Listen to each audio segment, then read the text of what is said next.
qui ont des ressources humaines de qualité, celles qui s'inscrivent dans une démarche de qualité. Et je pense que l'utilisation de ce critère nous permet justement de parvenir à l'évaluation de ce capital humain qui demeure un élément important en matière de management et d'activité de nos entreprises. Le deuxième critère que nous utilisons dans notre analyse est ce que nous appelons la capacité de pénétration du marché. Alors, cela signifie quoi? Quelles sont les entreprises sur les 5 dernières années qui ont eu à renforcer leur part de marché, qui ont eu à se positionner, je veux dire, améliorer leur positionnement dans le secteur d'activité? Est-ce que ces entreprises sont passées, par exemple, disons, d'une situation où elles détenaient 10% de part de marché pour arriver à 20 ou 30%? C'est justement l'objet de ce critère qui porte sur la capacité de pénétration du marché. Le troisième critère, qui nous permet également de pouvoir évaluer les entreprises les plus dynamiques du Sénégal, c'est ce que nous appelons la capacité d'innovation. Je pense que dans nos économies, en Afrique, de manière générale, nous avons besoin d'innovation, nous avons besoin de tirer nos économies en mettant en place de nouveaux produits, de nouveaux process, de nouveaux services également, qui nous permettent de pouvoir justement générer de la valeur ajoutée et permettre à nos économies qui sont sous-développées de s'inscrire dans une dynamique, disons, qui pourrait se rapprocher justement de l'émergence économique, du développement. Il reste certainement du chemin à faire pour nos économies, mais je pense que les entreprises qui se distinguent en matière d'innovation, en matière de mise en place de nouveaux produits et de nouveaux services, ont besoin d'être reconnues, ont besoin que ces innovations soient effectivement, disons, évaluées pour les montrer en exemple par rapport justement à tous les autres secteurs d'activité de nos économies. L'analyse que nous faisons également porte sur un dernier critère. J'ai l'habitude de le dire, c'est le critère qui me semble à mes yeux être le plus important. C'est ce que nous appelons la capacité, excusez-moi plutôt, l'impact de l'activité des entreprises sur nos économies. Quand nous regardons les économies de l'UEMOA, ce sont des économies qui sont marquées par le chômage, par la faiblesse de création d'activités au niveau, je veux dire, national. Alors, il est important pour nous de pouvoir analyser et évaluer les entreprises qui ont eu à se distinguer en matière d'investissement. L'investissement est extrêmement important pour nos économies.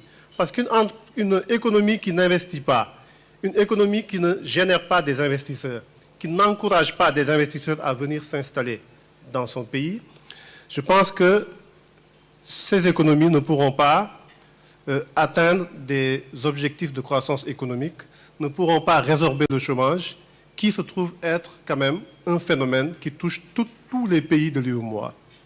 Alors ce critère est donc de l'impact de l'activité sur l'économie est mesuré d'abord par les efforts d'investissement qui sont réalisés par nos entreprises.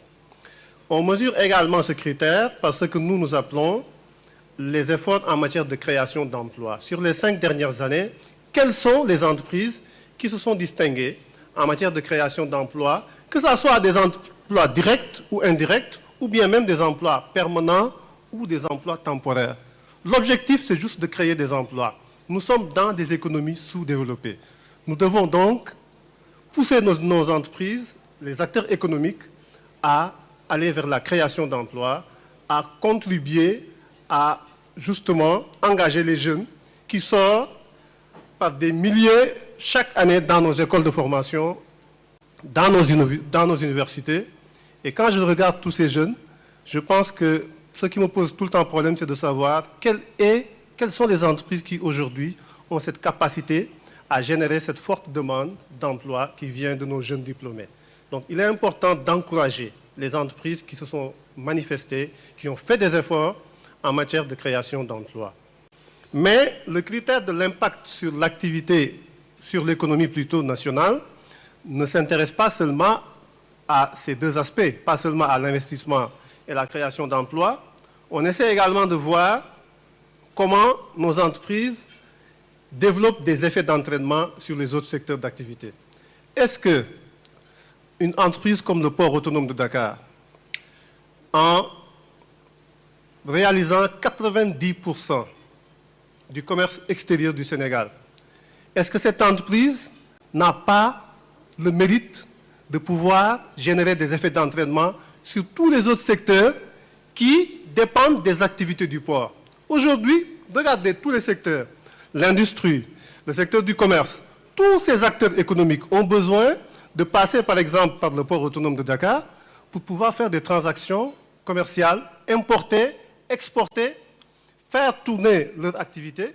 Donc c'est cela que nous mesurons. Comment les entreprises dans les différents secteurs d'activité contribuent à générer des effets d'entraînement dans les autres secteurs d'activité. Alors, après cette analyse, donc, nous faisons une notation de chacun de nos critères. La notation est donc basée sur un système qui va de 1 à 5, ce qui nous permet justement de déterminer une note globale pour chaque entreprise et de dire, voilà les 100 entreprises les plus dynamiques du Sénégal, du Togo, du Bénin, de la Côte d'Ivoire et les 100 les plus dynamiques de l'UEMOA. Nous essayons, après avoir établi ce top 100, d'affiner notre analyse, d'affiner notre étude. En quoi faisant, nous établissons ce que nous appelons le top 15 ou le top 10 des entreprises les plus dynamiques de chaque pays de l'UEMOA, toujours sur la base de nos 4 critères. Alors, c'est quoi le top 10 des entreprises les plus dynamiques, par exemple, du Sénégal? C'est 10 secteurs d'activité qui ont le plus d'impact sur l'économie. Et dans chaque secteur, nous essayons de voir quelle est l'entreprise la plus dynamique du secteur, toujours sur la base de nos 4 critères. Cette pertinence de notre démarche, la crédibilité de notre action de promotion des entreprises et du secteur privé nous a valu l'accompagnement, nous a valu la reconnaissance des organismes internationaux, nous a valu l'implication des plus hautes autorités des différents pays de l'UEMOA. Je vous informe que, vous le verrez tout à l'heure à travers le film de présentation qui fait un peu un bilan de tout ce que nous avons déjà fait en termes de promotion du secteur privé dans les pays de l'UEMOA. Je vous informe donc qu'au Burkina Faso, c'est le chef de l'État, Michel Kafando lui-même, qui s'est déplacé pour venir présider le gala des 100 entreprises les plus dynamiques. Quand un chef d'État se déplace, ça veut dire quelque chose. Ça crédibilise ce que nous faisons. Ça donne une caution à ce que nous faisons. Au Bénin, c'est le Premier ministre Lionel Zinzou en personne qui s'est déplacé pour venir présider le gala des 100 entreprises les plus dynamiques du Bénin. Ça veut dire également quelque chose. Au Togo, c'est un collège de ministres composé de 7 ministres de la République, composé du directeur de cabinet de la présidence de la République, qui se sont également déplacés pour venir honorer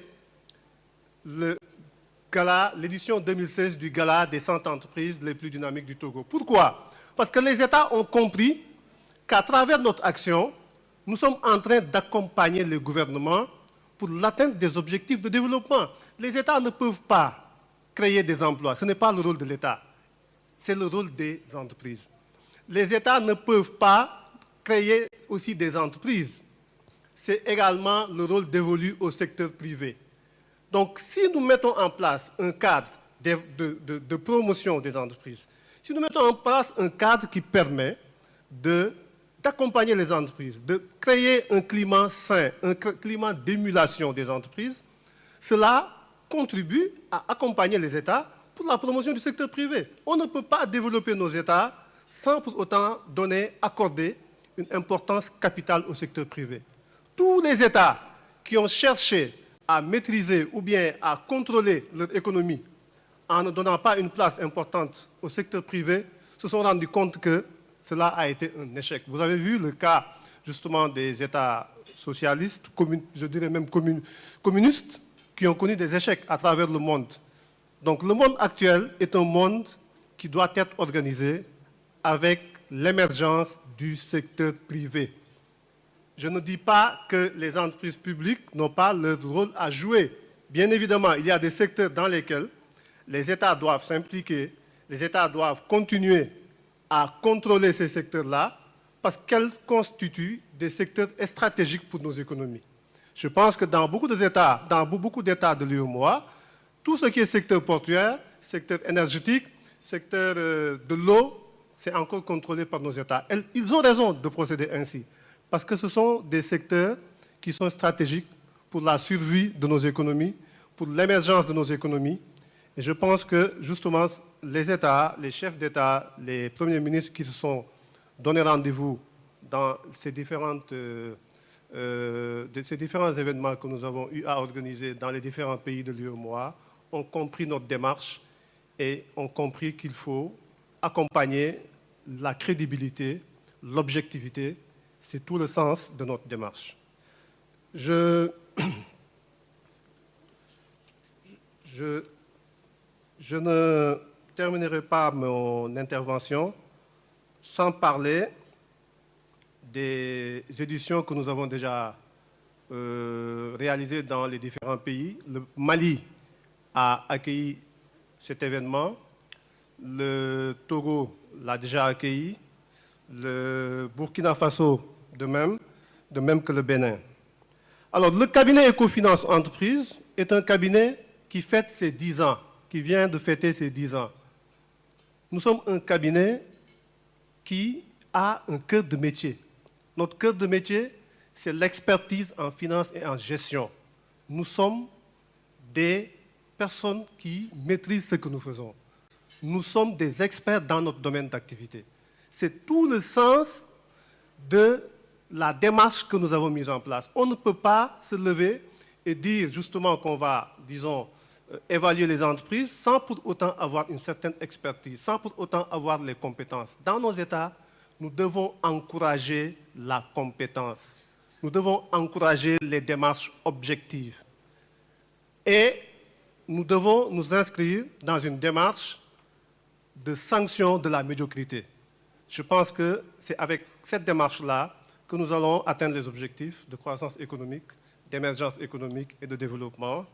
Je ne serai pas long, sinon que je vais renouveler encore mes remerciements à tous les chefs d'entreprise, à toutes les autorités, les officiels qui ont voulu bien répondre à notre invitation. Je vous remercie.